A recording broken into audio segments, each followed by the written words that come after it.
Delhi pollution 4 आपको बता दें, इलाकों में AQI 400 पार केंद्रीय कर्मचारियों को निर्देश, अलग अलग समय पर दफ्तर आए। छत्तीसगढ़ के सुकमा में मुठभेड़ में 10 नक्सली मारे गए, सभी 100 और 3 ऑटोमेटिक हथियार बरामद। जनवरी से अब तक 207 नक्सली ढेर।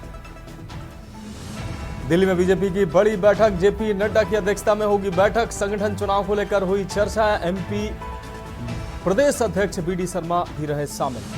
कुरुक्षेत्र में 18 दिनों तक चलेगा अंतर्राष्ट्रीय गीता जयंती महोत्सव, मुख्यमंत्री नायब सिंह सैनी ने दी जानकारी। तंजानिया बनेगा कंट्री पार्टनर, ओडिशा होगा सहयोगी राज्य।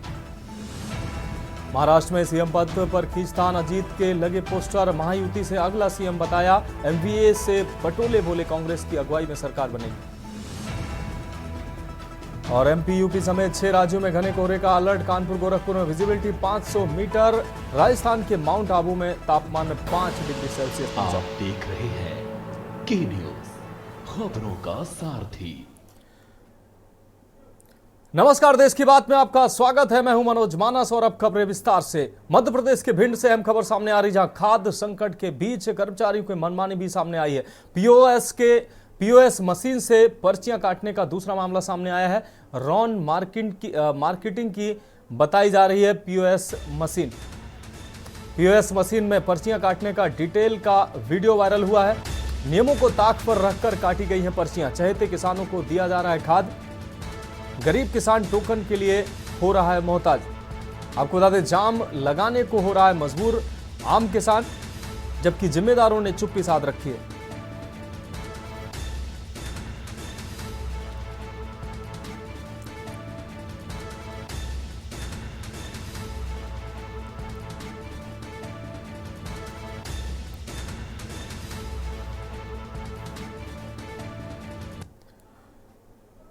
अब बढ़ेंगे अगली खबर की ओर। खबर रतलाम से है, जहां शहर की मदीना कॉलोनी में हुई 4 माह के जुड़वा बच्चों की हत्या का खुलासा हुआ है। हत्या बच्चों की मां ने ही पानी की टंकी में डुबोकर कर दी थी।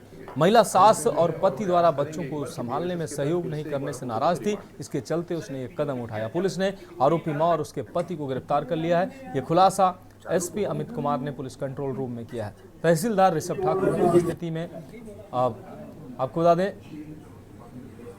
पंचानों के समक्ष सेरानीपुरा कब्रिस्तान से जुड़वा बच्चों हसन व फातिमा के शव निकालकर मेडिकल कॉलेज में पोस्टमार्टम करवाया है। PM रिपोर्ट में डॉक्टर ने मृत्यु का कारण,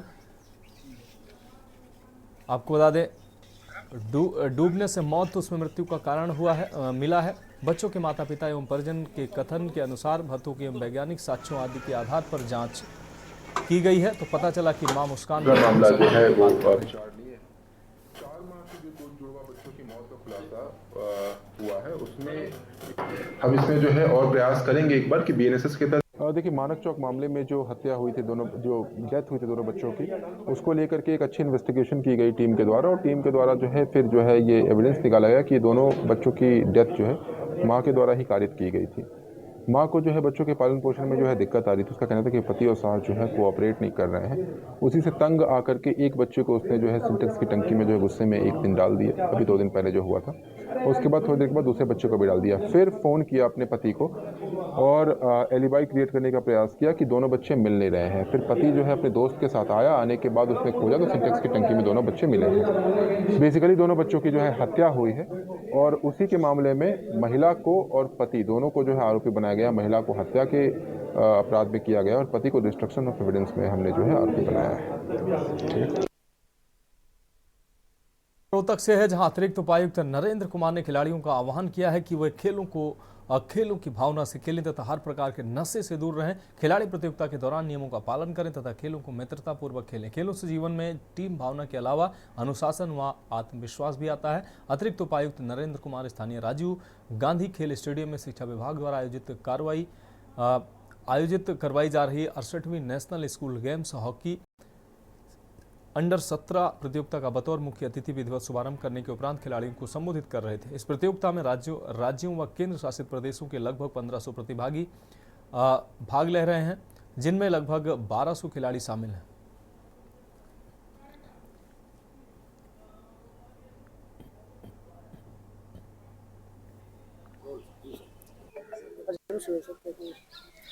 आज हमारे रोहतक का ये सौभाग्य है कि पूरे जो नेशनल गेम्स हैं हॉकी 17 उनका आज यहाँ पर शुभारंभ हुआ है, जिसमें करीब 1500 से ज़्यादा पार्टिसिपेंट्स भाग लेंगे।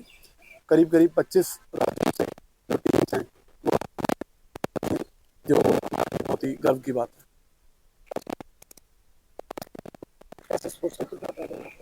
देखिए, जिस एज के बच्चे आज अंडर 17 हमारे गेम्स हैं, जिस एज के बच्चे यहाँ पार्टिसिपेट कर रहे हैं, उस एज में ही ये चीज़ बहुत पहले से ही डिसाइड हो जाती है कि बच्चे किस साइड जाएंगे। तो जो स्पोर्ट्स हैं वो बच्चों को एक नया एक मोटिवेशन देते हैं कि वो ऐसी किसी गलत गतिविधि में ना लगकर किसी स्पोर्ट्स में, किसी अपने पढ़ाई में मुकाम बनाएं, नाम बनाएं। तो उन सब चीज़ों के लिए इन गेमों का बहुत बड़ा रोल हो जाता है। सर, सर्दी का मौसम, बच्चों के रहने की, खाने की व्यवस्था कैसे की? जिला प्रशासन ने, शिक्षा विभाग ने, डायरेक्टर।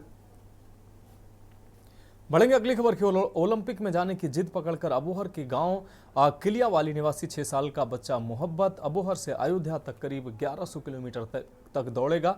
मोहब्बत ने बाल दिवस से सफर शुरू किया है। अयोध्या पहुंचने में बच्चे को 2 महीने लगेंगे।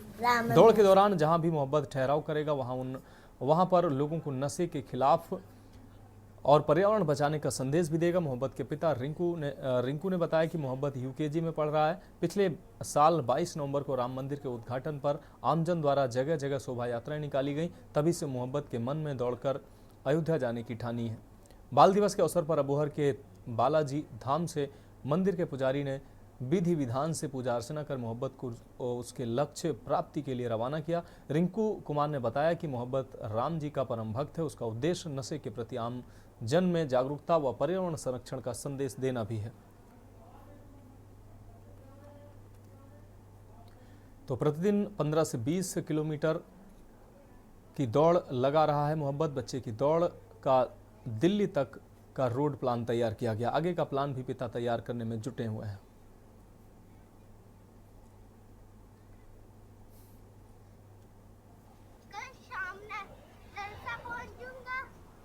जय श्री राम।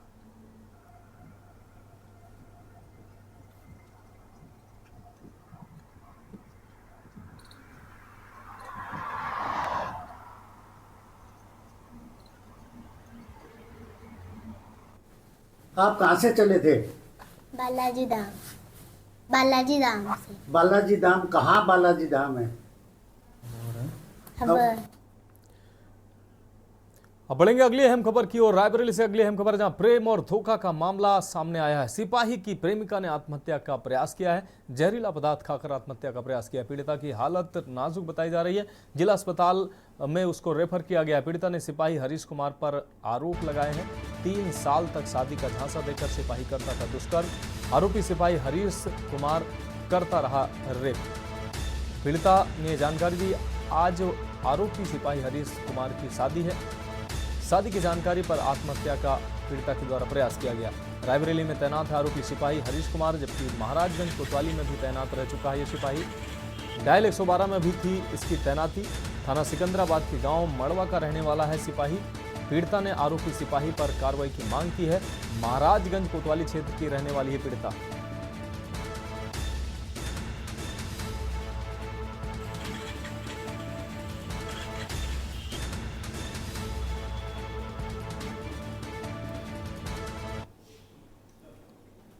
राजगंज थाना क्षेत्र के रहने वाले हैं। हमारा अफेयर एक सिपाही से था और उसने शादी का झांसा दे के मेरे साथ बहुत बार संबंध बनाया और उसके बाद में अब वो किसी और से आज शादी कर रहा है। क्या नाम था सिपाही का? हरीश कुमार। और पहले थाना पुलिस में थे, बाद में वो 112 में चले गए। कहाँ के रहने वाले हैं? बुलंदशहर, सिकंदराबाद, मंडवारा गाँव। पहले झूठ बोला था, बाद में ये सच्चाई बात मुझे पता चली अपनी तरफ से। उसने बताया था कि वो कानपुर देहात का रहने वाला है। सीएससी से 108 एम्बुलेंस के द्वारा एक लड़की लाई गई है जिसकी उम्र करीब लगभग 23 साल उम्र है। बाकी एग्जामिन करने पर उसका अटेंडेंट द्वारा ये पता चला कि जहर खा ली है, जिसका सस्पेक्टेड पॉइजनिंग का केस है। अब किस कारण खाई है जहर, ये तो जांच का विषय है। बाकी उसकी हालत नाजुक होने पर उसको फर्स्ट एड करने के बाद उसको एडमिट कर दिया गया। ये अम्बेडकर चौराहा थाना महाराजगंज की रहने वाली है, जिला रायबरेली।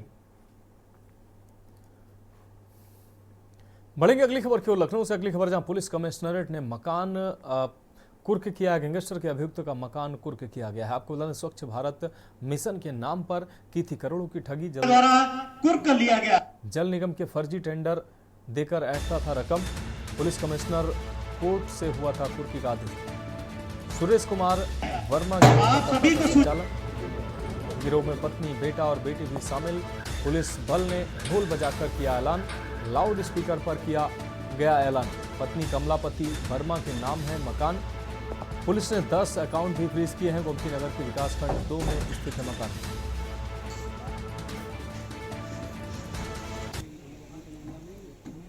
लगातार शासन और उच्च अधिकारियों के निर्देश पे हमारे पूर्वी जोन की पुलिस लगातार इसमें काम करती रहती है और हम ज़्यादातर फोकस अपने यहाँ पे जो वाइट कॉलर इकोनॉमिक ऑफेंस वाले क्रिमिनल्स होते हैं, क्योंकि उनकी संख्या यहाँ पे ज़्यादा है, उन पे करते रहते हैं। लगातार यहाँ पे ऐसी सूचनाएं आती रहती हैं कि कुछ लोग हैं जो गिरोह बना के ठगी करते रहते हैं। इसी क्रम में हमारी इस जोन की पुलिस द्वारा एक गैंगस्टर एक्ट के तहत कार्रवाई करी गई है, जिसमें 6 लोगों के खिलाफ गैंगस्टर एक्ट की कार्रवाई करी गई थी। इसमें इनका गैंग लीडर का नाम सुरेश वर्मा है और बाकी लोग भी इसमें इन्वॉल्व हैं। इनका मोडस ऑपरेंडी रहता है कि ये स्वच्छ भारत मिशन के तहत जल निगम में टेंडर दिलवाने के नाम पे लोगों को फर्जी डॉक्यूमेंट्स देके इनके साथ धोखाधड़ी करते थे पब्लिक के साथ। इसी क्रम में अलग अलग लोगों द्वारा अलग अलग इन पर मुकदमे लिखवाए गए थे, जिसपे पुलिस द्वारा गैंगस्टर एक्ट की कार्रवाई करी गई थी और इनकी जो भी अवैध इन्होंने काम करके। अब बढ़ेंगे अगली खबर की ओर। मिर्जापुर से अगली खबर, जहां चौराहे पर लगता है सुबह से शाम तक जाम। भीषण जाम लगने से आम जनमानस परेशान है। एम्बुलेंस, स्कूल के बच्चे, मरीज जाम का शिकार होते हैं। करीब 1 साल से भीषण जाम के कारण आम जनमानस जो है वो त्रस्त है। भीषण जाम से बचाव का अभी तक कोई इंतजाम नहीं किया गया है। मिर्जापुर शहर के सभी मुख्य चौराहों का ये हाल बना हुआ है। तो एम्बुलेंस, स्कूल के बच्चे और मरीज इस जाम का शिकार होते हैं। करीब 1 साल से भीषण जाम से लोग त्राहिमाम कर रहे हैं, लेकिन इस जाम से लोगों को निजात नहीं मिल पा रही है।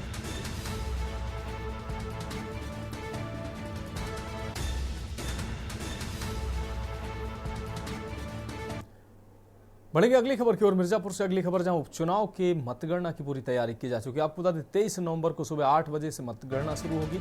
मंझुआ विधानसभा की 14 टेबल पर होगी मतगणना।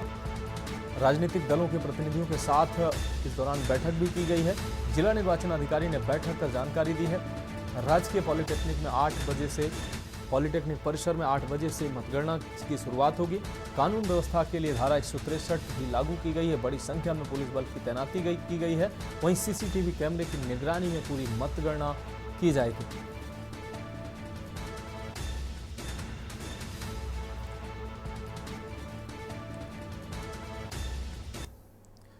बढ़ेंगे अगली खबर की ओर। जालौन से अगली खबर, जहां पुलिस को बड़ी कामयाबी हाथ लगी है। 3 गांजा तस्करों को पुलिस ने गिरफ्तार किया है। आपको बता दें 6 लाख रुपए कीमत का 32 किलो गांजा भी इनके पास से बरामद हुआ है। एक कार और एक पिस्टल पुलिस ने बरामद की है।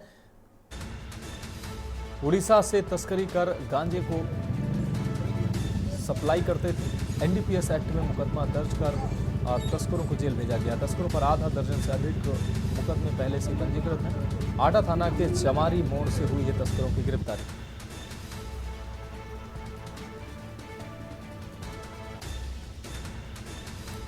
तो उड़ीसा से तस्करी कर गांजे को किया जाना था सप्लाई।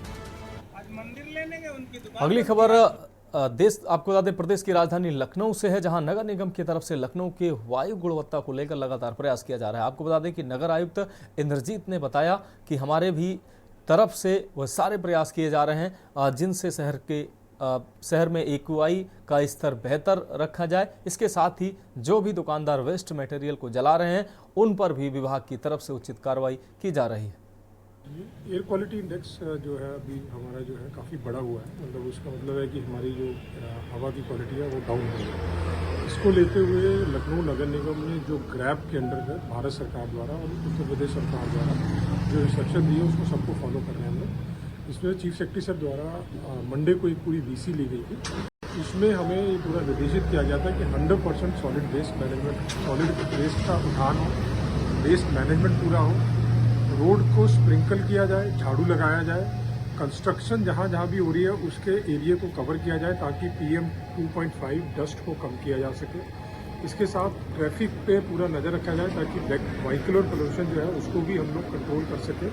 इसके साथ साथ जो भी हमारे जहाँ भी बड़े कंस्ट्रक्शन के काम चल रहे हैं, जैसे LDA के, नगर निगम के या बाकी संस्थाएँ, वहाँ पे पूरे ग्रैप जो के अंतर्गत जो इंस्ट्रक्शंस हैं कंस्ट्रक्शन पीरियड को कवर करना, उसको करने के लिए हमारे द्वारा पूरा जो है एक कोऑर्डिनेटेड वे में पोल्यूशन बोर्ड के साथ हर स्टेप्स को इम्प्लीमेंट किया जाए। बढ़ेंगे अगली खबर की ओर। गाजीपुर से अगली खबर, जहां सपा सांसद अफजाल अंसारी ने बाबा बागेश्वर की हिंदू जगाओ यात्रा पर सवाल पर बयान दिया है। बाबा बागेश्वर पर बयान देते हुए सपा सांसद अफजाल अंसारी ने कहा कि मेरी सलाह है कि आप हमारे सनातन धर्म के चारों पीठ के शंकराचार्य के पास जाइए। सनातन धर्म के चारों पीठ के कोई भी शंकराचार्य उनके बारे में बता देंगे। अफजाल अंसारी ने कहा कि किसी भी पीठ के शंकराचार्य के पास जाइए, बाबा बागेश्वर जी के बारे में आपको सटीक जानकारी मिल जाएगी। सपा सांसद अफजाल अंसारी मुलायम सिंह की जयंती पर आयोजित कार्यक्रम में शिरकत कर रहे थे। गाजीपुर के सपा कार्यालय लोहिया भवन में जयंती कार्यक्रम आयोजित था। इस दौरान मुलायम सिंह की जयंती पर सपाइयों ने मेडिकल कॉलेज के अस्पताल में रोगियों को फल वितरण किया। हम लोगों को और देश के करोड़ों लोगों को इस बात पर गर्व है कि मुलायम सिंह की यह समाजवादी पार्टी आज भारत में तीसरी सबसे बड़ी राजनीतिक पार्टी है, जिसके अपने दम पर 37 विधायक, 37 सांसद हैं और उत्तर प्रदेश में 100 से अधिक विधायक हैं। दूसरे प्रांतों में भी हमारे विधायक हैं। बहुत जल्द वो खुशखबरी भी मिलेगी जब समाजवादी पार्टी को राष्ट्रीय पार्टी का भी दर्जा मिल जाए। माननीय अखिलेश यादव जी के नेतृत्व में लगातार इस दिशा में पार्टी को दूसरे प्रांतों में भी जहां जनाधार है, समाजवादी विचारधारा के लोग हैं, वहां हमारा संगठन मजबूत हो। और इस बीच आगरा से बड़ी खबर सामने आ रही है। इस वक्त की बड़ी खबर आगरा से आपको रूबरू करा रहे हैं। पुलिस परीक्षा में असफल होने पर युवती ने जान दी है। आगरा से अहम खबर आपको दिखा रहे हैं। 2 नंबर कम आने पर क्षुब्ध युवती ने लगाई है फांसी। तो पुलिस भर्ती परीक्षा में फेल होने पर युवती ने फांसी लगाई है। कई वर्षों से कर रही थी पुलिस भर्ती परीक्षा की तैयारी और 2 नंबर 2 अंकों से पीछे रह जाने पर, असफल हो जाने पर निराश होने के चलते उसने आत्मघाती कदम उठाया है। कई वर्षों से पुलिस भर्ती परीक्षा की तैयारी कर रही थी युवती और 2 नंबरों से परीक्षा में फेल हो जाने से निराश थी युवती। निराशा के चलते युवती ने उठाया है ये आत्मघाती कदम। घटना के बाद परिवार में कोहराम मच गया। इस वक्त की अहम खबर आगरा से आपको दिखा रहे हैं। बरहन के आमलखेड़ा क्षेत्र की यह घटना बताई जा रही है। तो आगरा से अहम खबर, पुलिस परीक्षा में असफल होने पर युवती ने जान दी है। 2 नंबर कम आने पर क्षुब्ध युवती ने लगाई है फांसी। कई वर्षों से कर रही थी पुलिस भर्ती परीक्षा की तैयारी और जब परीक्षा देने के बाद 2 अंकों से वो परीक्षा से वंचित रह गई, पास होने से वंचित रह गई, तो उस निराशा में ये आत्मघाती कदम इस युवती के द्वारा उठाया गया है। निराशा के चलते युवती ने उठाया आत्मघाती कदम। और इस खबर पर ज्यादा जानकारी के लिए हमारे संवाददाता अजेंद्र चौहान हमारे साथ जुड़ गए हैं। अजेंद्र, एक युवती के द्वारा आत्मघाती कदम उठाया गया है। 2 अंकों से परीक्षा में फेल होने के बाद युवती ने अपनी जान दे दी है। देखिए मनोज, एक दुखद हादसा माना जाएगा क्योंकि आगरा में थाना बरहन इलाके के आमलखेड़ा क्षेत्र की ये घटना है, जहां पर ये जो युवती है कई वर्षों से ये पुलिस भर्ती परीक्षा की तैयारी कर रही थी और सिर्फ आज जिस तरह से रिजल्ट आया है उसके बाद जब उसमें सिर्फ 2 नंबर कम आने से जब नंबर नहीं आ पाया, भर्ती परीक्षा में असफल हो गई। उससे उसी बात से क्षुब्ध होकर इस युवती ने निराशा के चलते आत्मघाती कदम उठा लिया। फिलहाल जैसे घर वालों को पता चली इन्होंने सुसाइड कर लिया, उसके बाद घर में कोहराम बच गया। साथ ही साथ आसपास के जो लोग हैं वो भी आ गए। बड़े एक हादसा, दुखद हादसा माना जा रहा है क्योंकि अगर बात कर लें तो जिस तरह से रिजल्ट, चाहे वो एग्जाम का रिजल्ट हो या जॉब का रिजल्ट हो, कुछ लोग अपने इसको दिमाग पर ले जाते हैं और इसका नतीजा ये है कि निराशा एक अंदर बैठ जाती है। उस निराशा के चलते इस तरह के आत्मघाती कदम उठ जाते हैं जो कहीं ना कहीं गलत है। और इस तरह के जो ये हादसा देखा गया, इसको लेकर फिलहाल चर्चा यहाँ आसपास बनी हुई है। निश्चित रूप से अजेंद्र, इस तमाम जानकारी के लिए आपको बता दें बहुत शुक्रिया। आपको बता दें कि ये आत्मघाती कदम इस बालिका के द्वारा उठाया गया, लेकिन युवाओं को ऐसे आत्मघाती कदम से बचना चाहिए, क्योंकि जीवन में कई परीक्षाएं आती हैं और एक परीक्षा में फेल हो जाने से इस तरीके के आत्मघाती कदम युवाओं को नहीं उठाना चाहिए। फिलहाल एक ब्रेक का वक्त है। आप देख रहे हैं के न्यूज, खबरों का सारथी। ब्रेक के बाद एक बार फिर से देश की बात में आपका स्वागत है। बढ़ेंगे अगली खबर की ओर। खबर आगरा से है, जहां पुलिस लाइन स्थित सभागार में पुलिस उपायुक्त, प्रोटोकॉल व प्रभारी ट्रांसजेंडर सेल द्वारा एक मीटिंग का आयोजन किया गया, जिसमें 50 से अधिक किन्नर समुदाय के प्रतिनिधियों ने प्रतिभाग किया। इस मौके पर सरकार द्वारा चलाई जा रही विभिन्न योजनाओं की जानकारी दी गई। पुलिस लाइन्स कमिश्नरेट आगरा के सभागार में किन्नर समुदाय के साथ में अपर पुलिस उपायुक्त व प्रभारी ट्रांसजेंडर सेल द्वारा एक मीटिंग का आयोजन किया गया, जिसमें 50 से अधिक किन्नर समुदाय के लोगों ने प्रतिभाग किया। इनमें उनके गुरु एवं प्रतिनिधिगण मौजूद रहे। गोष्ठी में उनसे विभिन्न अधिनियम, ट्रांसजेंडर पर्सन्स प्रोटेक्शन एक्ट 2019 व ट्रांसजेंडर पर्सन्स प्रोटेक्शन रूल्स 2020 के संबंध में जानकारी दी गई। इसको पुलिस लाइन्स कमिश्नरेट आगरा में ट्रांसजेंडर समुदाय के व्यक्तियों के साथ में गोष्ठी का आयोजन किया गया, जिस गोष्ठी में कुछ विभिन्न एनजीओज के लोग भी मौजूद रहे। इस गोष्ठी में किन्नर समुदाय के लगभग 50 व्यक्तियों द्वारा प्रतिभाग किया गया, जिसमें उनके वरिष्ठ गुरु एवं प्रतिनिधिगण मौजूद थे। इस गोष्ठी के अंदर उन्हें transgender persons protection of rights act 2019 व प्रोटेक्शन रूल्स 2020 के विषय में जानकारी दी गई। सरकार द्वारा शासन प्रशासन द्वारा चलाई जा रही विभिन्न कल्याणकारी योजनाओं के संबंध में उन्हें बताया गया, उनकी समस्याओं के विषय में जानकारी की गई एवं उनके द्वारा कुछ सुझाव भी। अगली खबर बलिया से है, जहां एक दर्दनाक सड़क हादसा देखने को मिला, जिसमें शादी से लौट रहे बारातियों की जीप और रोडवेज बस की जोरदार टक्कर हो गई। यह हादसा गढ़वार थाना क्षेत्र के सौरूपुर के पास राजधानी रोड पर हुआ। दुर्घटना में दर्जन भर से अधिक लोग, जिनमें महिलाएं, बच्चे और बुजुर्ग शामिल हैं, गंभीर रूप से घायल हो गए। हादसा उस समय हुआ जब रसड़ा के नाथ बाबा मंदिर से शादी संपन्न कर बाराती लौट रहे थे। जीप में सवार बारातियों की खुशी उस समय मातम में बदल गई, जब सामने से आ रही तेज रफ्तार रोडवेज बस ने जीप को टक्कर मार दी। घटना के बाद चीख पुकार मच गई। स्थानीय लोगों ने तुरंत मौके पर पहुंचकर घायलों को बाहर निकाला और उन्हें जिला अस्पताल में भर्ती कराया। सभी घायलों का इलाज जिला चिकित्सालय में जारी है।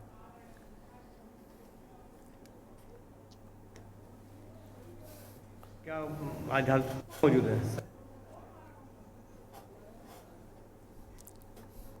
सड़ा वहाँ शादी करके लौटे तो आ रहे थे घर पे, ओवरटेक करके बस वाला, सरकारी बस वाला ने जीप का कमांडर थी उसको मार दिया है। कहाँ पर?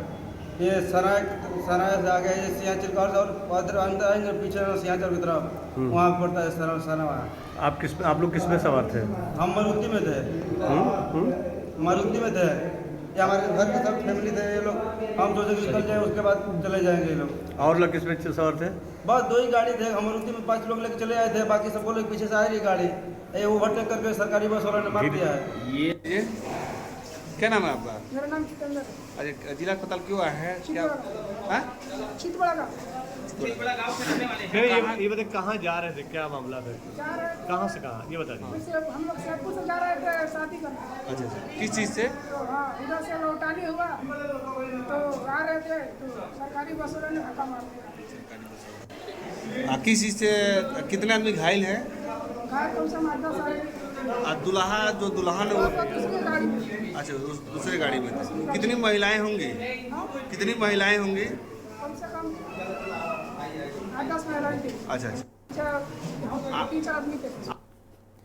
बढ़ेगी अगली खबर की ओर। गाजियाबाद थाना नंदग्राम क्षेत्र में एक सनसनीखेज मामला सामने आया है, जिसमें पड़ोस के रहने वाले व्यक्तियों में छोटे से पैसे के लेन देन को लेकर गाली गलौज हुई। इसके बाद जिस व्यक्ति से पैसे लेने थे, उसने दूसरे व्यक्ति को मौत के घाट उतार दिया। मौके पर पहुंची पुलिस ने व्यक्ति को जिला अस्पताल में पहुंचाया, जहां उपचार के दौरान उसे मृत घोषित कर दिया गया। अपराधी को गिरफ्तार कर उसके पास से एक धारदार हथियार पाया गया, जिसे उसने अपने पड़ोसी की हत्या की थी। देखिए, कल दिनांक 21 को क्या हुआ था, नूर महेश और जो रमेश है, 2 भाई हैं, वहाँ पे रहते हैं और वो बैठ के आग ताप रहे थे वहाँ पे एक उनका पड़ोसी सौरभ भी रहता है, जो भी मेहनत मजदूरी करके वहाँ जीवन यापन, ज्यादातर मोहल्ले में ऐसे ही लोग रहते हैं। तो वहाँ उसका दोस्त आया हुआ था। ये आपस में दोस्त है जो रुपेश है, जो इसका आरोपी है मर्डर का। तो वो रुपेश आया हुआ था और उनकी आपस में जोर जोर से चीखना चिल्लाना, कुछ गाली गलौज की चीज हो रही थी। तो इसमें इसके भाई जो हमारा मृतक है महेश के द्वारा रोका टोका गया कि यहाँ पे महिलाएं भी रहती हैं, बहनें माएँ रहती हैं, तो आप इतना गाली गलौज गंदी गालियाँ ना दो। इस रोक टोक का इसे बहुत बुरा लगा, एरोगेंट है थोड़ा सा, तो उसको लगा कि नहीं तुम कौन होते हो रोकने वाले, और इसके द्वारा आपत्ति की गई और उसको उठा के जो इसके पास पॉकेट में चाकू था इसने चाकू मार दिया। उसको घायल अवस्था में उसके भाई महेश के द्वारा उसके द्वारा रमेश के द्वारा MMG अस्पताल ले जाएगा, जहाँ डॉक्टर ने उसको मृत घोषित कर दिया।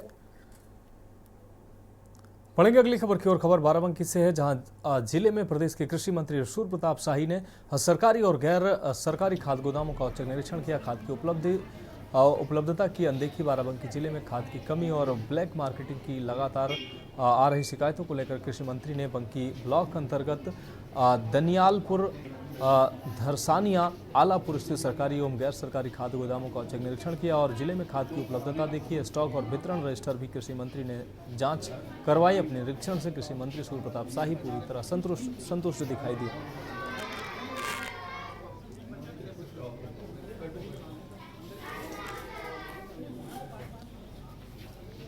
यदि आप कोई स्पेसिफिक शिकायत भेजेंगे तो उसकी जांच कराई जाएगी। और 12 देखिए उसके बाद कुछ कार्रवाई आगे नहीं हुई, ऐसे में किस अब वो आप लिख करके भेजेंगे, हमारी नॉलेज के बाहर की है, आप लिखित भेजेंगे तो उसको दिखवाऊंगा, मैं उसकी जांच करवाऊंगा। बाराबंकी जनपद एक मॉडल जनपद के रूप में विकसित हो रहा है, जहां पर एग्रीकल्चर के साथ साथ विविध क्षेत्रों के भीतर काम हो रहे हैं। खासतौर पर हार्टिकल्चर और फ्लोरिकल्चर की दृष्टि से भी यहाँ पर काम हुआ है और फिशरीज में भी हो रहा है। तो यहाँ के किसान बहुत जागरूक किसान हैं और वो विविध प्रकार के खेती के माध्यम से उन्होंने अपनी आमदनी बहुत अच्छी बढ़ाई है और पर कैपिटा इनकम भी इसकी वजह से आगे की ओर बढ़ा है। और मुझे खुशी है कि ये पिछले 7-8 सालों के भीतर यहाँ पर लगातार इस बात के प्रयास हुए हैं और यहाँ के किसानों ने भी प्रयास किया है। यहाँ के किसान को पद्मश्री से भी सम्मानित भारत सरकार ने किया। ये नई विधा से यहाँ पर खेती किए जाने की दृष्टि से ये आगे की ओर बढ़ रहा है। उसे और यदि ये गति देंगे, वर्ष के साथ वर्ल्ड बैंक की टीम भी काम कर रही है, मिलिंडा गेट्स जो उन फाउंडेशन है वो भी यहाँ पर प्रयत्नशील है और कुछ हमारे FPO वो भी अच्छे तरीके से काम कर रहे हैं। तो अब रुक करेंगे अगली खबर का। ग्रेटर नोएडा के बिसरख थाना पुलिस ने पैसे के लालच के लिए राष्ट्रीय सुरक्षा से खिलवाड़ करने वाले गिरोह का खुलासा कर दिया है। ये गिरोह फर्जी दस्तावेज पर पासपोर्ट बनाने का काम करता है। पुलिस ने गैंग के 7 सदस्यों को गिरफ्तार कर लिया। मिली जानकारी के अनुसार पकड़े गए 7 लोगों से सचिन जोरी नाम का आरोपी गैंग का सरगना है, जो कि पासपोर्ट ऑफिस से लोगों की मदद से फर्जी दस्तावेज के आधार पर पासपोर्ट बनाया करता था। आरोपी के पास से 500 से ज़्यादा पासपोर्ट बनाने के सबूत मिले हैं। ये आरोपी बिना मकान मालिकों की रजामंदी के फर्जी तरीके से रेंट एग्रीमेंट तैयार कर आया करते थे। आरोपी दूर दराज के लोगों को एक ऐप के माध्यम से अपने जाल में फंसाया करते थे। बताया जा रहा है कि आरोपी एक पासपोर्ट का चार्ज 20,000 रुपये लिया करते थे। इतना ही नहीं, आरोपी पुलिस वेरिफिकेशन का ठेका भी लेते थे। आरोपी महज 8 दिनों में फर्जी दस्तावेज के आधार पर तत्काल से पासपोर्ट बनाया करते थे। पुलिस टीम द्वारा एक बड़े गिरोह का भंडाफोड़ हुआ है, जिनका काम फर्जी दस्तावेजों को तैयार करना था। सबसे पहले ये लोग नोटरी को मिसयूज करते थे। इनके पास नोटरी का लाइसेंस खुद नहीं था और अन्य लोगों की नोटरी को भी मिसयूज करके फर्जी रेंट एग्रीमेंट बनाते थे। फर्जी रेंट एग्रीमेंट बनाने के बाद ये लोग उस फर्जी रेंट एग्रीमेंट से आधार में एड्रेस चेंज करते थे, तो उसे फर्जी आधार बनाते थे। आधार में एड्रेस बदलने के बाद ये लोग रेंट एग्रीमेंट को और आधार को लेकर बैंक में अकाउंट खुलवाते थे, उसी फर्जी रेंट एग्रीमेंट से फर्जी एड्रेस पर। इन सभी दस्तावेजों को मिलाकर ये लोग तत्काल में पासपोर्ट अप्लाई करते थे और ये लोग तत्काल में पासपोर्ट को इशू कराते थे। इन लोगों की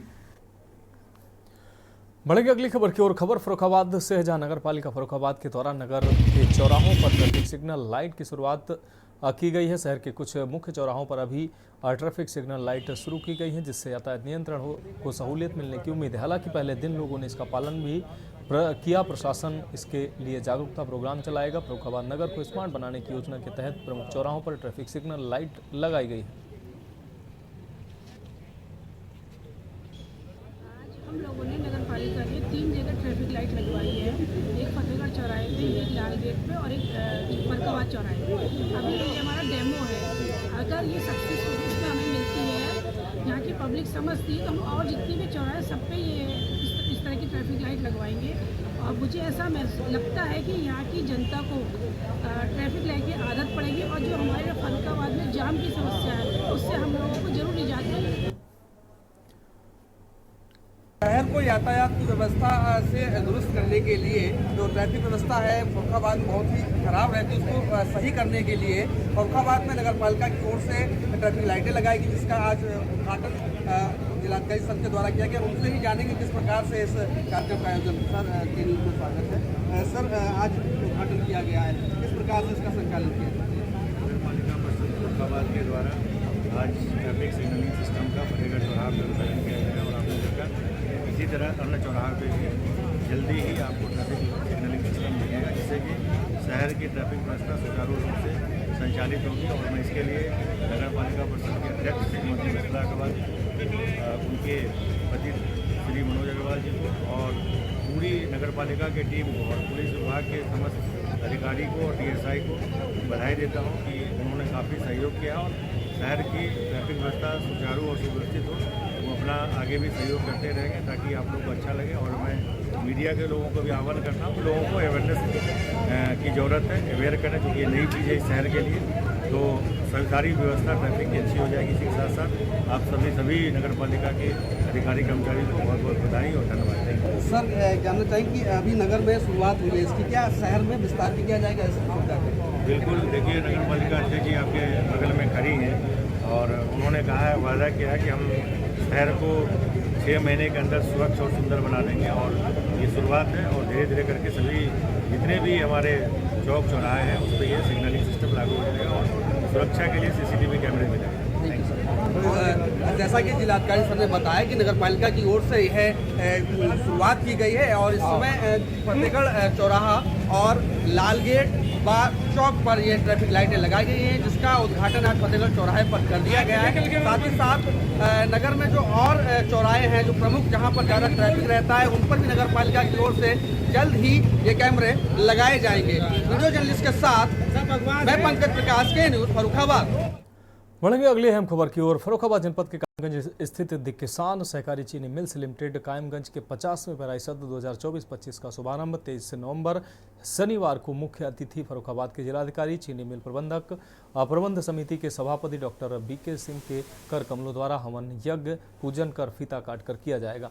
उक्त जानकारी देते हुए चीनी मिल के प्रधान प्रबंधक कुलदीप सिंह व जिला गन्ना अधिकारी सुधीर कुमार गुप्ता ने बताया कि नवीन पेराई सत्र का शुभारंभ होने के उपरांत मिल में गन्ना पेराई कार्य शुरू हो जाएगा। इस अवसर पर मुख्य अतिथि जिलाधिकारी, सभापति डॉक्टर BK सिंह, उप सभापति श्रावण कुमार उर्फ जय कुमार गंगवार, सचिव प्रधान प्रबंधक कुलदीप सिंह, जिला गन्ना अधिकारी सुधीर कुमार गुप्त, मुख्य लेखाकार मेवालाल आसवानी, प्रबंधित चीफ इंजीनियर नरेंद्र कुमार व चीफ केमिस्ट विवेक चंद्र यादव सहित चीनी मिल एवं आसवानी इकाई के सभी अधिकारी व कर्मचारी, कई जनप्रतिनिधिगण मौजूद रहे।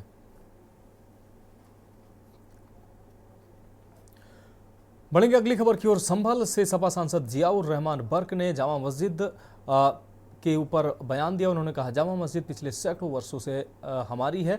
मैं यहाँ नमाज पढ़ने आया था, मैंने देखा कि पुलिस बल तैनात किया गया है। 3 दिन पहले जो हुआ वह दुर्भाग्यपूर्ण है। संभल में सभी समुदाय सद्भावना से रह रहे हैं, लेकिन याचिका दायर करने वाले कुछ शरारती तत्व माहौल को नुकसान पहुंचाने की कोशिश कर रहे हैं।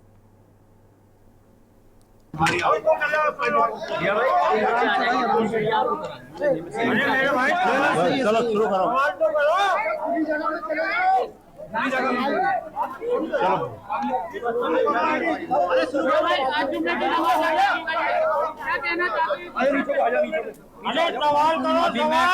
अभी 1 मिनट जब खामोश हो जाएं तो मैं अपना बात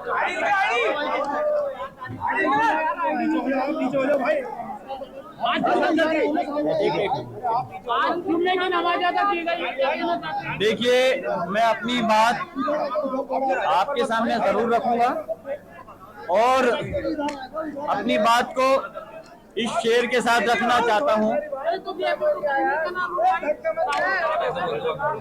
कि वफूरे गम से 2 आंसू बहाएं तो बगावत है।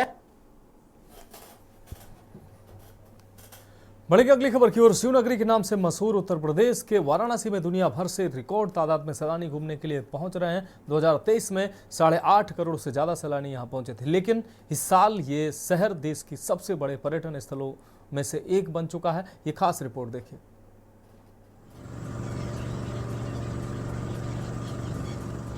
शिवनगरी के नाम से मशहूर उत्तर प्रदेश के वाराणसी में दुनिया भर से रिकॉर्ड तादाद में सैलानी घूमने के लिए पहुंच रहे हैं। 2023 में 8.5 करोड़ से ज्यादा सैलानी यहां पहुंचे थे, लेकिन इस साल ये शहर देश के सबसे बड़े पर्यटन स्थलों में से एक बन चुका है। 2024 की पहली छमाही में 4 करोड़ 61 लाख सैलानी वाराणसी पहुंचे। वाराणसी से आगे सिर्फ अयोध्या ही दिखता है, जहां इस साल अब तक 11 करोड़ लोग पहुंच चुके हैं। अगर बात करें उत्तर प्रदेश पर्यटन की दृष्टि से, तो इस समय यूपी जो है फर्स्ट पोजीशन पे है डोमेस्टिक टूरिज्म में। सबसे अधिक घरेलू पर्यटक उत्तर प्रदेश आ रहे हैं। पहले ये आंकड़ा कभी तमिलनाडु का हुआ करता था। विगत 4-5 वर्षों से उत्तर प्रदेश प्रथम स्थान पे है, और उसमें सबसे बड़ा श्रेय बनारस और अयोध्या का है। बनारस में कॉरिडोर बनने के बाद जो पर्यटकों की संख्या है इसमें बहुत तेज़ी से वृद्धि हुई है, और बड़ी संख्या में टूरिस्ट आ रहे हैं यहाँ, चाहे वो सावन का महीना हो या पूरे वर्ष की बात करें या दीपावली की बात करें, तो बहुत बड़ी संख्या में टूरिस्ट बनारस आ रहे हैं। पवित्र गंगा नदी के तट पर बसा बनारस या काशी दुनिया के सबसे पुराने शहरों में से एक है। ऐसा माना जाता है कि यह धार्मिक स्थल मृत्यु के बाद मोक्ष देता है और जिंदा लोगों को खास आध्यात्मिक एहसास कराता है। साथ ही ये चिंतन और उत्सव की झलक दिखाने वाला शहर भी है। देखिए, यहाँ जो आध्यात्मिक पर्यटन के रूप में जो बनारस प्रसिद्ध है, इसमें बड़ी संख्या में टूरिस्ट आते हैं। कॉरिडोर जो दर्शन पूजन करते हैं, यहाँ की आरती बहुत फेमस है, यहाँ के घाट, यहाँ का क्रूज़ और सारनाथ जो वर्ल्ड फेम डेस्टिनेशन है, इस पे जो भी डेवलपमेंट हुआ है उसको देखने के लिए, उसको समझने के लिए बड़ी संख्या में टूरिस्ट आ रहा है। शहर के लोगों का कहना है कि काशी विश्वनाथ कॉरिडोर के बनने, बेहतरीन होटलों की संख्या बढ़ने और गंगा नदी पर क्रूज की सवारी समेत वाराणसी में हो रहा लगातार विकास लोगों को अपनी ओर खींच रहा है। और पर्यटन का ग्राफ ऊंचा होने का कारण ये है, एक तो काशी विश्वनाथ जी हो गए, गंगा घाट हो गए, और जो गंगा घाट पे तमाम, जैसे आप देख रहे हैं, तमाम बोट वगैरह और संचालन हो रहा है। और चूँकि सारनाथ जैसा यहाँ पर एक अंतर्राष्ट्रीय स्थल है जहाँ पर भगवान बुद्ध के अनुयायी आते हैं। सिर्फ सारनाथ के डेवलपमेंट के लिए 100 करोड़ रुपए बजट जो है पास हुआ है, सिर्फ सारनाथ के मतलब विकास के लिए। तो ऐसी स्थिति में पर्यटन तो बढ़ना लाजमी है, और बढ़ रहा है तो काशी वासियों के लिए बड़े गर्व की बात है। सबसे बड़ा वजह देखिए एडवर्टीज़मेंट। एडवर्टीज़मेंट अगर किसी चीज़ का नहीं होगा तो हमें नहीं लगता लोगों तक बात पहुंचेगी, और बात पहुंचेगी नहीं तो पर्यटक या कोई भी क्यों आएगा। सारनाथ का डेवलपमेंट हुआ, वहाँ कॉरिडोर बना है, 80 घाट के साफ सफाई, लाइटिंग, बेसिकली लाइटिंग, क्योंकि और पेंट माई सिटी का जो थीम चला है, और ये सारी चीज़ें एक ऐसा माहौल क्रिएट किया है कि जाहिर सी बात है कि पर्यटन बढ़ना ही बढ़ना है। पर्यटन विभाग के अधिकारियों के मुताबिक वाराणसी में साल के आखिर तक पिछले साल के मुकाबले लगभग दोगुनी संख्या में सैलानियों के पहुंचने की उम्मीद है।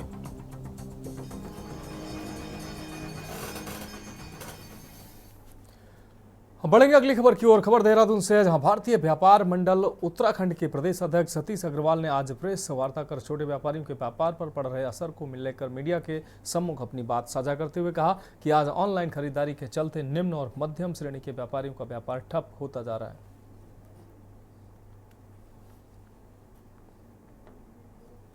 पूरे प्रदेश में कोई भी ऐसा संगठन नहीं है जिन लोगों ने व्यापारियों को ध्यान में रखते हुए इस तरह का कोई स्टेप उठाया हो। हम लोगों ने एक पोर्टल लॉन्च करने जा रहे हैं भोजन। हर व्यक्ति, एक पान वाला, रेडी वाला, कोई भी व्यक्ति किसी की कोई भी प्रॉब्लम में हमारे पोर्टल के साथ जुड़े, अपनी कंप्लेंट वहाँ पे दर्ज करे, और 48 आवर्स में से लेके और 72 आवर्स के बीच में हम उसका निस्तारण करेंगे। क्योंकि हमारे पास में इस तरह के विशेषज्ञ लोग हैं, एक्सपर्ट लोग हम लोगों ने अपने साथ में जोड़े संगठन के साथ में, जो पूरी तरीके से संगठन के लिए डेडिकेट लोग हैं। वे लोग उन चीज़ों को लेके उनका समर्थन करेंगे और उनको न्याय दिलाने की कोशिश करेंगे। और दूसरी मैं एक और भी बात आप लोगों के सम्मुख रखना चाहता हूँ, क्योंकि हमारा उद्देश्य लोगों में भ्रम पैदा करना नहीं है। हम चाहते हैं कि सरकार के बीच में और आम जनता के बीच में एक मजबूत तरह का हम सेतु बनाने की कोशिश कर रहे हैं, जिसके बीच में सरकार को, व्यापारी को लेकर और व्यापारी सरकार को लेकर एक सही तरीके से एक ऐसी नीति बनाई जाए जिसके द्वारा सब लोगों को उन चीज़ों से लाभान्वित हो सके। ऐसे जो हमारे अड़ोस पड़ोस की दुकानें हैं, मीडिया के माध्यम से भी हम यही कहना चाहेंगे कि हमारे जो पब्लिक है, जो हमारे ग्राहक हैं, वो ऑनलाइन ना जाके छोटे ग्राहक, छोटे दुकानदार की तरफ और मझोले दुकानदार की तरफ जाएं और उनसे सामान परचेज करें। इससे समाज में एक उत्थान होगा और हर व्यापारी को, हर आदमी को रोजगार मिलेगा। जी सर, आप कब से जागरूकता अभियान शुरू कर रहे हैं? दीपावली से कर रखा है हमने शुरू, और इसको अब हम और तेज़ी से शुरू करेंगे और सरकार से भी इसके लिए हम बात उठाएंगे। राष्ट्रीय इकाई हमारी मोदी जी से दिसंबर माह में हमारी भेंट वार्ता है, वहाँ पे भी हम इस बात को उठाएंगे और हम मोदी जी से सरकार से भी अपील करेंगे कि छोटे व्यापारियों के लिए कुछ गाइडलाइन ऑनलाइन भी जारी करें कि कुछ सामान ऐसे हों जो छोटा व्यापारी ही बेच पाए, बट ऑनलाइन ना सेल हो उसका। अब बढ़ेंगे अगली खबर की ओर। खबर उधम सिंह नगर से है, जहां पुलिस ने सुमित हत्याकांड का खुलासा कर दिया। हत्या की वजह मृतक की पत्नी रेनू और हत्यारोपी गणेश के बीच प्रेम प्रसंग बना है। पुलिस ने हत्या में शामिल 4 लोगों को गिरफ्तार किया है। रामपुरा का रहने वाला सुमित श्रीवास्तव पिछले 8 दिन से गायब था और आज पुलिस को सुमित का शव प्रीत विहार में कल्याणी नदी के किनारे एक गड्ढे से बरामद किया गया है। 16 को महिला के द्वारा अपने पति की गुमशुदगी की रिपोर्ट लिखवाई गई। पूछताछ और जांच के उपरांत कई लोगों को थाने में बुलाया गया और उनसे पूछताछ की गई, जिसमें कि एक संदिग्ध व्यक्ति गणेश के बारे में जानकारी प्राप्त हुई। गणेश के द्वारा जो तथ्य हमारे सामने रखे गए वो उसकी CDR से और उसके लोकेशन से मैच नहीं किए। पुनः उसे पूछताछ के लिए बुलाया गया और थाने के और मुखबिरों के द्वारा ये सूचना प्राप्त हुई कि गणेश और गुमशुदा व्यक्ति की पत्नी के बीच अवैध संबंध हैं। थोड़ी सख्ताई। अगली खबर नैनीताल से है, जहां SSP ने पुलिस लाइन में आज जिले के अपराध की समीक्षा की। इस दौरान उन्होंने पुलिस अधिकारियों को अपराधों को कम करने के साथ ही चोरियों पर लगाम लगाने और ओवरलोडिंग की सघन चेकिंग करने, थाने चौकियों को 24 घंटे एक्टिव मोड पर रखने के निर्देश दिए हैं।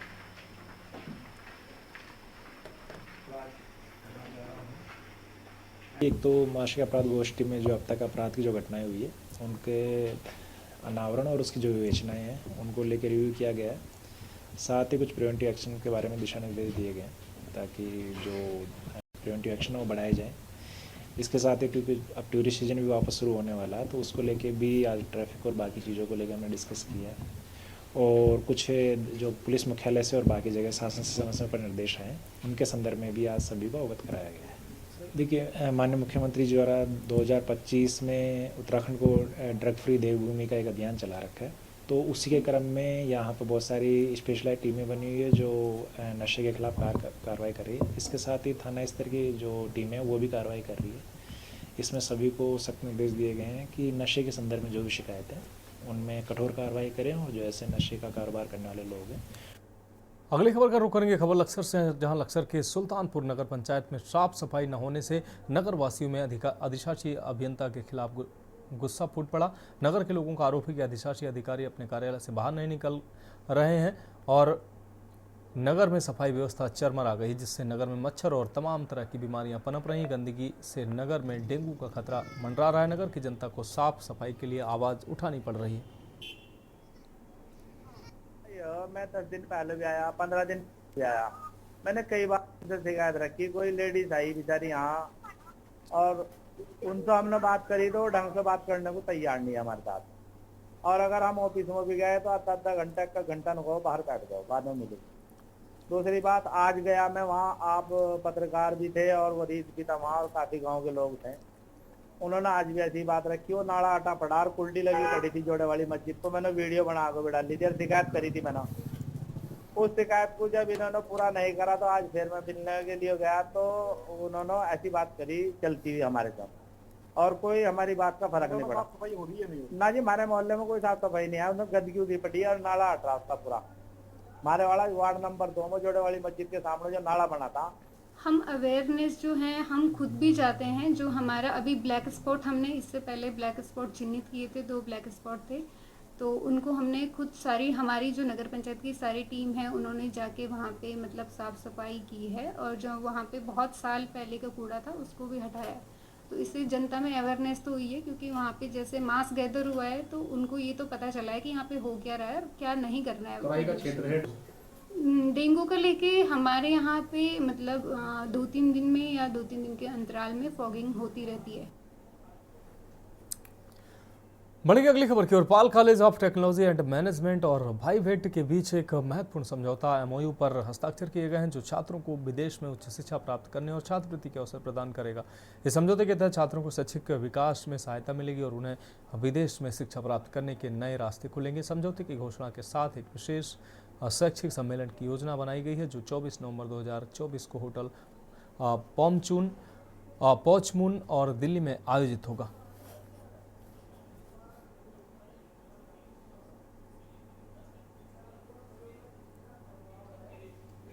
से आए हैं। माई मेंटोर लखनऊ स्थित एक कंपनी है। हम बच्चों को विदेश पढ़ने भेजते हैं, लेकिन हमारा जो अप्रोच है विदेश पढ़ने और पढ़ाने की वो बहुत अलग है। हमारा मानना ये है कि अगर आप अपने बच्चे के लिए या अपने घर के लिए कोई कार, होम या एक बेसिक अगर आप फाइनेंशियल स्ट्रक्चर मेंटेन करते हैं, तो आप बेहतरीन से बेहतरीन यूनिवर्सिटीज़ में अपने बच्चे को विदेश में पढ़ा सकते हैं। वो दिन अब गए कि एक आपको विदेश पढ़ाने के लिए कोई बहुत अमीर या आपकी जो पॉकेट्स हैं वो बहुत जो भारी होनी चाहिए, और इसीलिए हम लोग ये एमओयू आज जो है पाल ग्रुप ऑफ कॉलेजेस के साथ हम कर रहे हैं, क्योंकि हमारा मानना है ये है कि ये एक ऐसा इंस्टीट्यूशन है जिसने पिछले कई वर्षों में अपने कीर्तिमान स्थापित किए हैं और यहाँ के बच्चों में बहुत पोटेंशियल है, जिसमें कि अगर उनको समय रहते उनका प्रोफाइल पे अच्छे से ध्यान दिया जाए। Basically Pal college of technology management और माय मेंटर्स के बीच में हो रहा है। उत्तराखंड में शिक्षा को लेके पहले से भी पाल कॉलेज जागरूक रहा है और शिक्षा के क्षेत्र को आगे ले जाने के लिए, शिक्षा के क्षेत्र में बेहतर अवसर मुहैया कराने के लिए, गरीब छात्र छात्राओं की मदद के लिए हमेशा पाल कॉलेज तैयार रहता है। उसी दिशा में आज हम माई मेंटर्स के साथ एक समझौता उस पर हस्ताक्षर कर रहे हैं। इसका जो मुख्य पर्पज़ है वो ये है कि कई लोगों को बढ़ेंगे अगली खबर की ओर। उत्तराखंड हाईकोर्ट ने उत्तरकाशी के भटवारी रोड स्थित सुन्नी समुदाय की मस्जिद विवाद के मामले में मस्जिद की सुरक्षा को लेकर दायर याचिका पर सुनवाई मामले की सुनवाई के बाद कोर्ट की खंडपीठ ने जिलाधिकारी उत्तरकाशी व एसएसपी उत्तरकाशी के निर्देश दिए हैं कि वहां पर स्थित सभी धार्मिक स्थलों में कानून व्यवस्था बनाए रखें और डीजीपी 27 नवंबर तक स्थिति से कोर्ट को अवगत कराएं। मामले की सुनवाई के लिए कोर्ट ने 27 नवंबर की अगली तिथि नियत की है।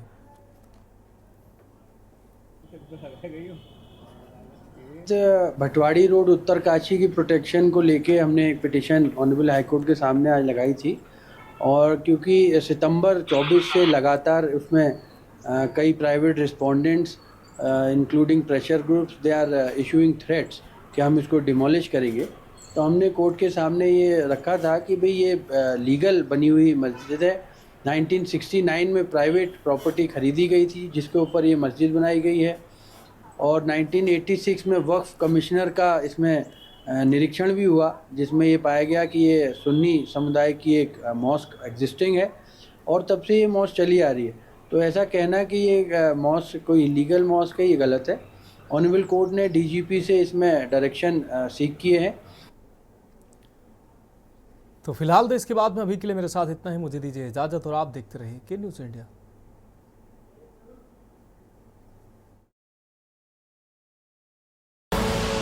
आप देख रहे हैं के न्यूज़, खबरों का सारथी।